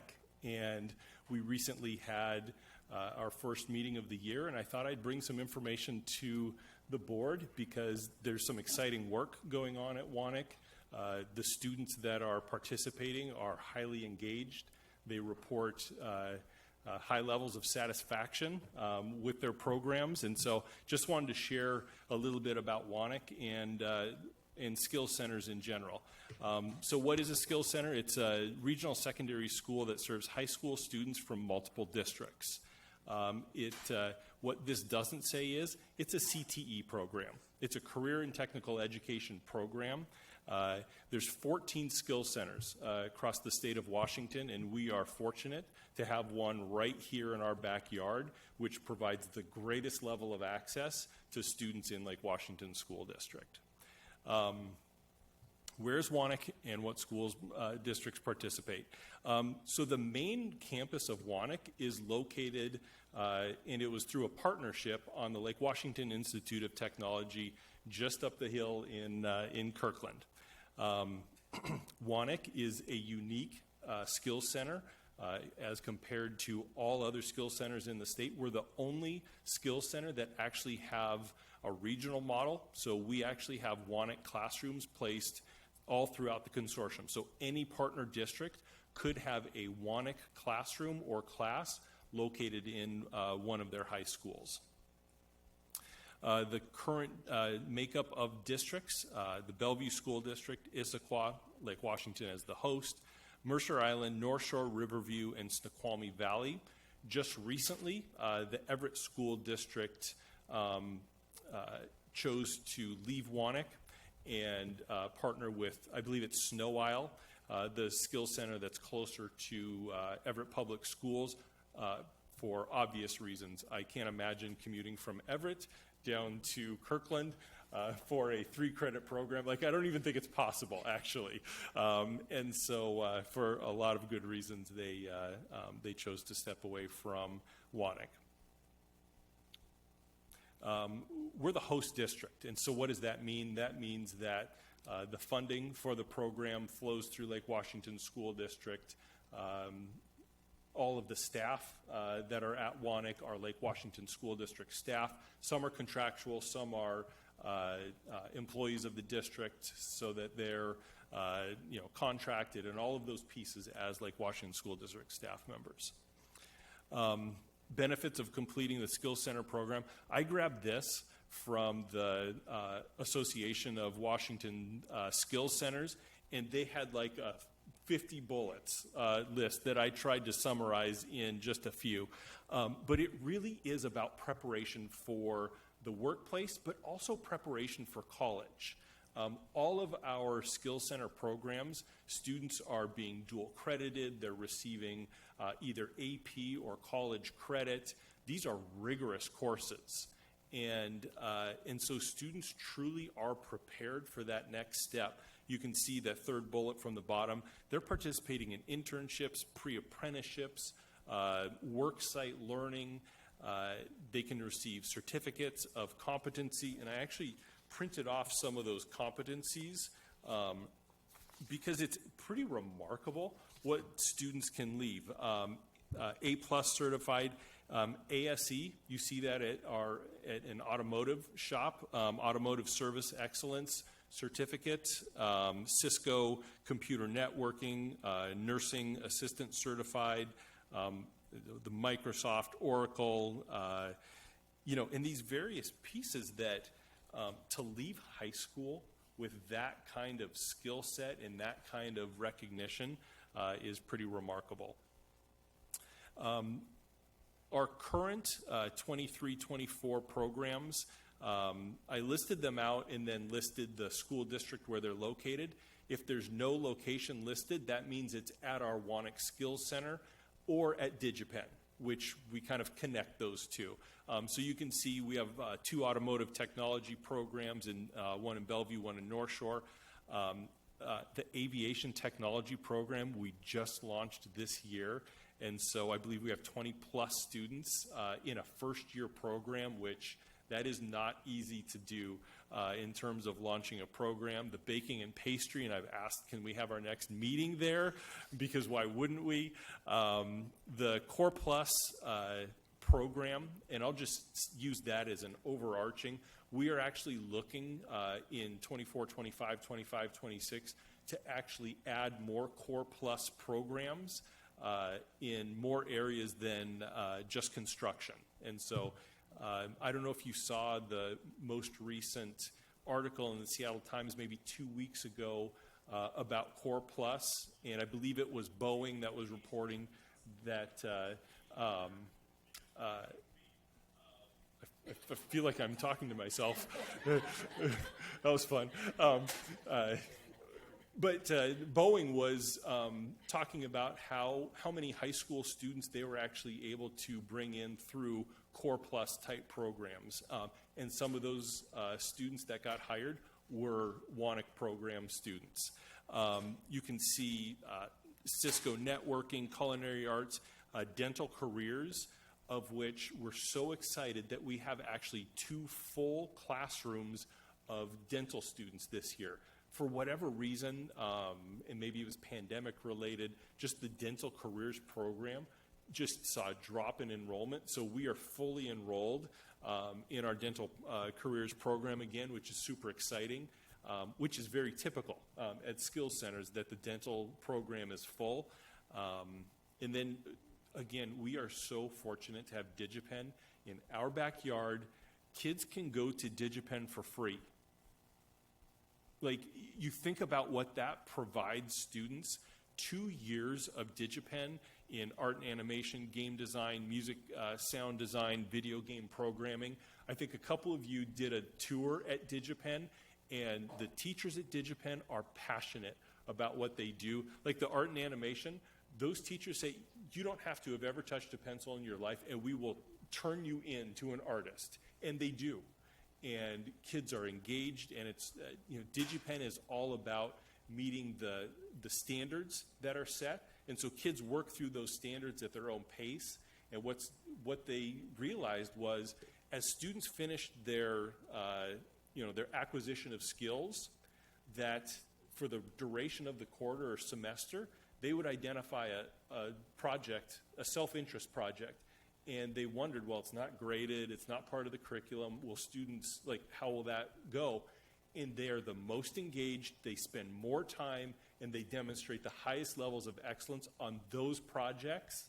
And so for them, it revolutionized their programs. Fire and EMS, another program, always full. Always full. We had a waiting list this year of students that wanted to get into the program. Our health sciences careers, that's nursing, medical careers, it's a little bit broader, and then sports medicine in Issaquah. And so you can see we provide an array of programs, and the goal is expand, expand, expand, because we want students all across the consortium to be able to participate. We know that if a student's in North Bend at Snoqualmie Valley attending Mount Si, getting into Bellevue, Issaquah, North Shore, Lake Washington is really difficult, but we know students do it because the programs are that meaningful to them. Lastly, and I actually was going to show you a video. I'll actually send you the Wanik video. I was going to show it tonight, but you can see here that, and this is a headcount enrollment, that over time we've continued to grow. You can see what the pandemic did to the Skills Center, and it kind of dropped us back about a year in terms of enrollment. And you can see this year we have the highest enrollment in our Skills Center programs that we've ever had. And so a couple of other pieces around Wanik. In the last 3 years, we've brought on a staff member, certificated staff member with a background in special education and 504 supports, because we know there's a higher rate of students that qualify for special education 504 services, and students would come to their program and all of the supports that are listed in their IEP would essentially vanish. Barb's whole role is to collaborate and connect with home high schools to make sure that the services that students need, the accommodations that students need, actually are coming with them. And so you can imagine the size of Barb's caseload. She's not managing the IEP, but her piece is all around coordination, collaboration, and to make sure that the teachers have what they need to support the students in their accommodations. The other piece that we brought on in the last 3 years was a dean of students at the Wanik campus. And his work really is about the student experience. making sure that SEL strategies are embedded. They adopted what they call the Wannock Way. The profile of a Wannock student, they were able to develop kind of workplace-ready skills and profile. And so having these additional staff have been almost revolutionary for access opportunity and to round out the high school program to be what we want it to be. And so we're super proud of Wannock. We're going to continue to expand it because we know there's high interest coursework for students to participate in, and it's a pretty cool way to do high school. So anyways, that's my update as a very proud chair of the Executive Administrative Council. Dr. Holman. And I will say, as one of the board members that attended that school visit, it was pretty awesome to get to see some of the coursework that our students are participating in. And I was a lot jealous. The next item on our agenda this evening is Public and Community Affairs. This portion of the business meeting of the board is an opportunity for any board members to inform and provide updates from organizations or groups that they engage with on behalf of Lake Washington School District. We will begin with a legislative update from Director Stewart. Yes. People have been told for generations that my family don't need a microphone, but that's okay. We're loud. There were 3 events that I was involved with this last few weeks. First of all, I attended and I'm sorry if I'm going to get the exact term for the event wrong, but the New Families Welcome to Lake Washington, primarily it was international students, if I recall correctly, was fantastic. Getting to meet, in fact, I made sure to staying around and trying to meet as many families as possible to let them know how much we appreciated them choosing Lake Washington, and that we're here to help them.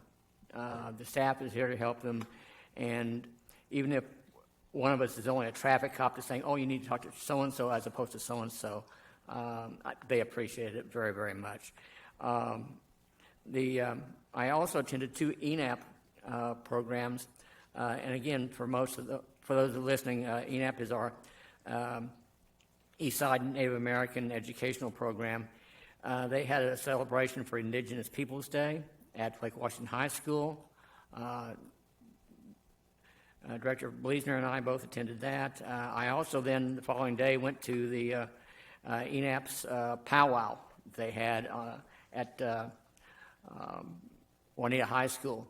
And if you've never been to a powwow, and I remember, since I have the advantage on most folks of coming from Oklahoma, I remember attending my first one as a kid.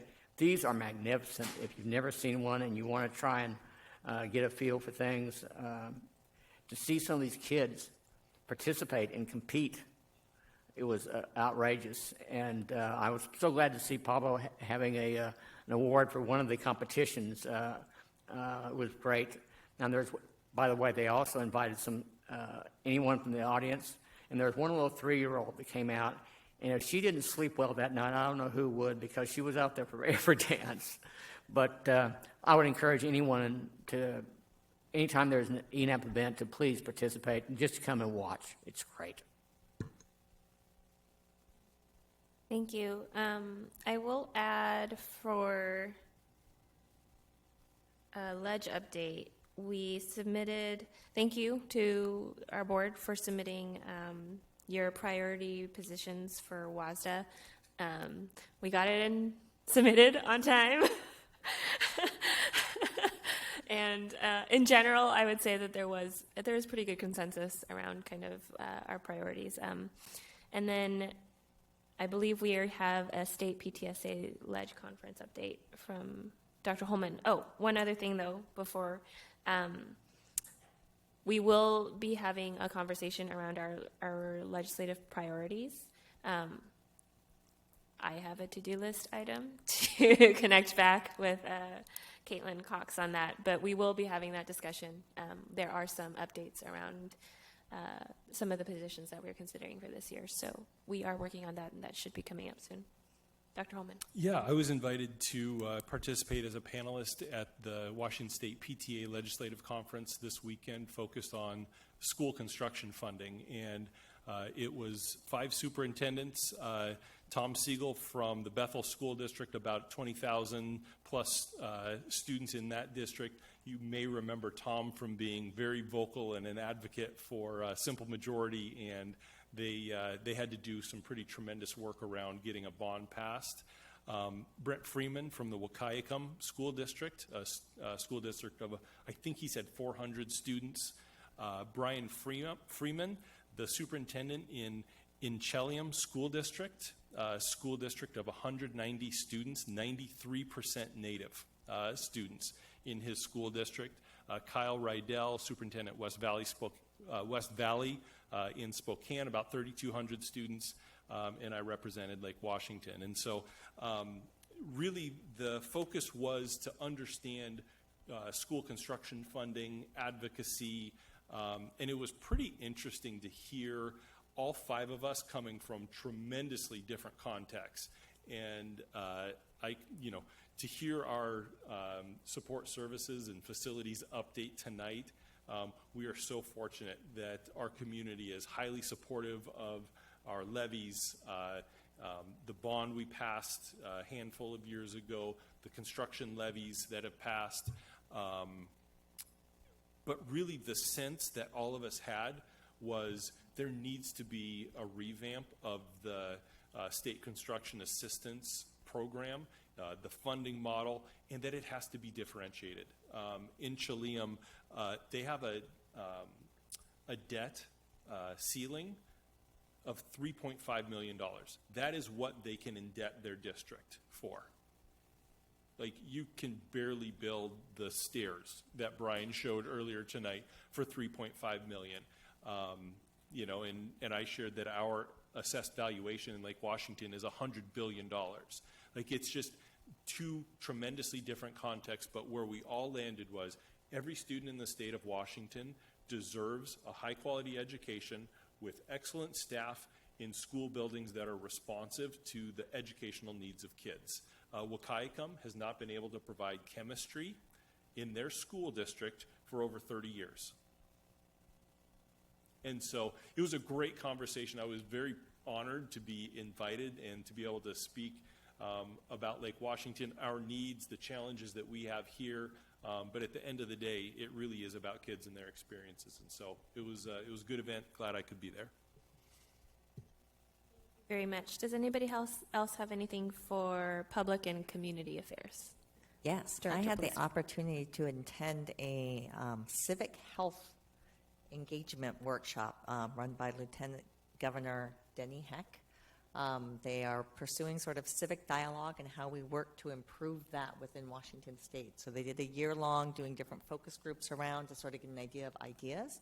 And then this workshop was about sort of unpacking what they learned from that and then what activities can we use going forward. So there are multiple different things such as local journalism. Is there ways to start improving that access that might improve civic dialogue? There's organizations working in bringing people from diverse viewpoints together to really dig into some of those issues and have a very facilitated discussion so that they can walk out of there having been heard and have activities going forward of what they can do. So it was kind of a neat, there were 100 people at least. We had nonprofits, multiple electeds from the state level, as well as different school board members were there. I know WASDA was there very actively participating, so they're looking forward to how they can potentially engage this more. And just recognizing, and my comment was, after the Ledge Assembly that we held with WASDA had a little bit of, let's not say civic dialogue that occurred in that environment.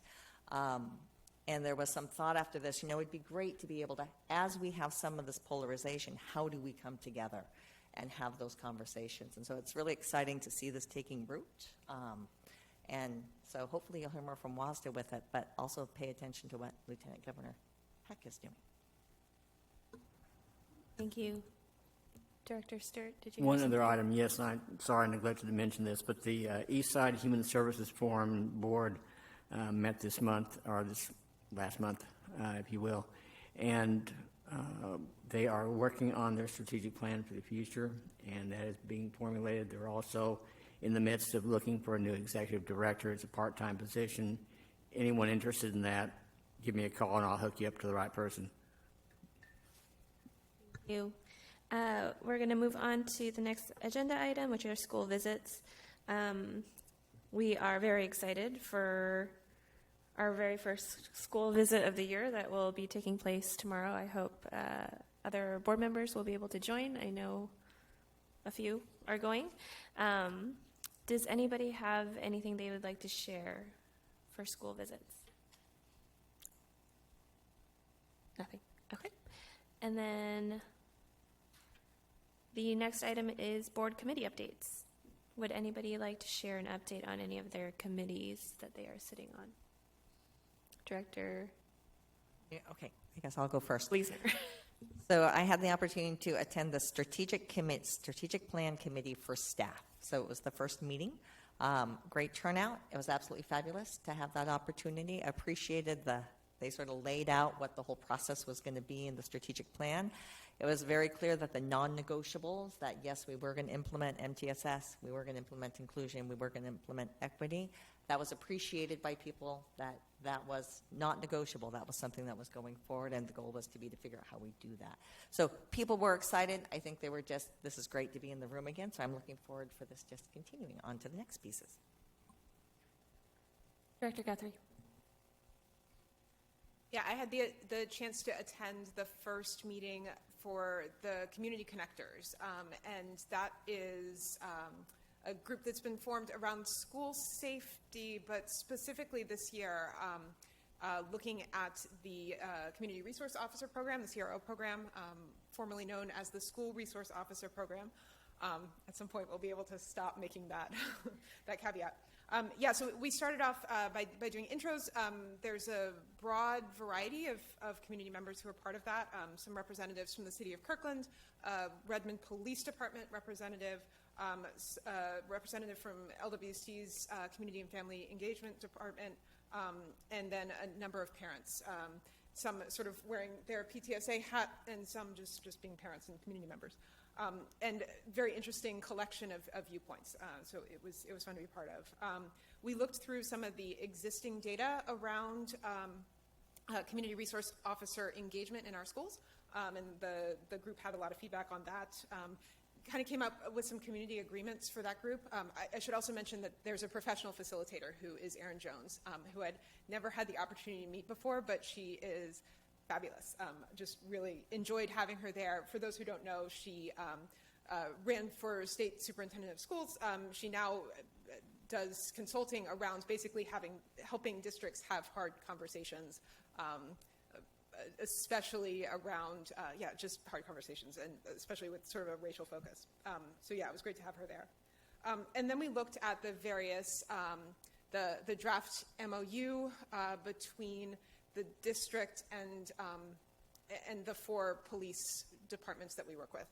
So looking at the language of that, looking at some of the RCWs and the other laws around community resource officers, or SROs as they're called elsewhere, and had some discussion around that. I think one thing, and it fits in really well with our conversation that we just had around board member compensation.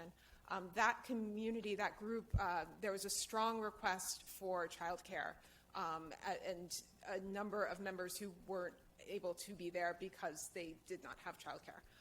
So I don't know if that's something that the other committees are hearing as well, but especially if we're seeing that it's a potential recruitment ground of like, we are actually human beings, and like you can do this job, like I promise. Then making sure with that broader lens that we were just talking about taking, if we're even excluding community members from getting to know us in that forum because they can't be there because they have childcare issues, then that's a challenge. The group also, virtual was an option, but Erin actually took responsibility. She was like, I really wanted to have these conversations in person. I felt that was really important. And I went in a little skeptical, but walked away feeling like, yes, it would have been really different. if it had been sort of a hybrid environment. So that sort of ups the urgency for considering all the barriers that why people might not have been able to be there. I think the board has a strong interest in community engagement, and it was definitely hindered last week by not having that, by that being a barrier. Thank you. Director Stewart. I also attended a strategic planning committee. I don't know how many committees we have by the same name, but Operations. Oh, operations. To be quite frank, your report, that was my meeting, basically. That said, there were only a few of us able to attend, and childcare was a barrier. And I'll tell you, when the Special Needs PTSA instituted childcare, attendance went through the roof. And I think for these committees to really work, having a couple of paras on staff on site would be fantastic. Director LaLiberty. I attended the first Budget Advisory Standing Committee meeting. There was a very diverse group of 25 community members and staff members that attended. Barbara provided her award-winning school board or school finance 101 presentation, so we now have 25 experts in school board finance in our community. And so the next meeting will be I don't know what will happen, but we have 25 experts now. Thank you. And really quickly, I attended the first K through 8 highly capable program review committee meeting. I will say I was impressed at the turnout. It was such a large group, and I understand that there were a lot of interested applicants. It does sound like we are going to, there will be a lot of initiative to try to include more voices just because there was such a high level of interest. The process was eye-opening. As a group, they worked really hard to try to get representation for all the different areas and community within our schools. Staff, parents, there's a goal to have students. And they did a really interesting exercise where rather than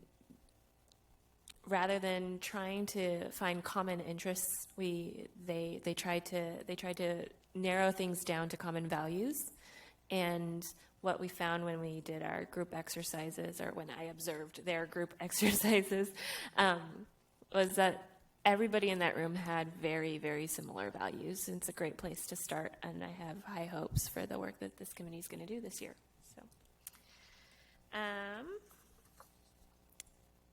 The board plans to meet next on November 6th with a study session at 5 p.m. and a board meeting at 7. I will now entertain a motion to adjourn the October 23rd, 2023 board meeting. Second. It has been moved by Director LaLiberty and seconded by Director Bleasner that we adjourn. All those in favor, please signify by voting aye. Aye. Aye. All those opposed? Hearing none, motion carries. This meeting is adjourned at 9:04 p.m. Thank you.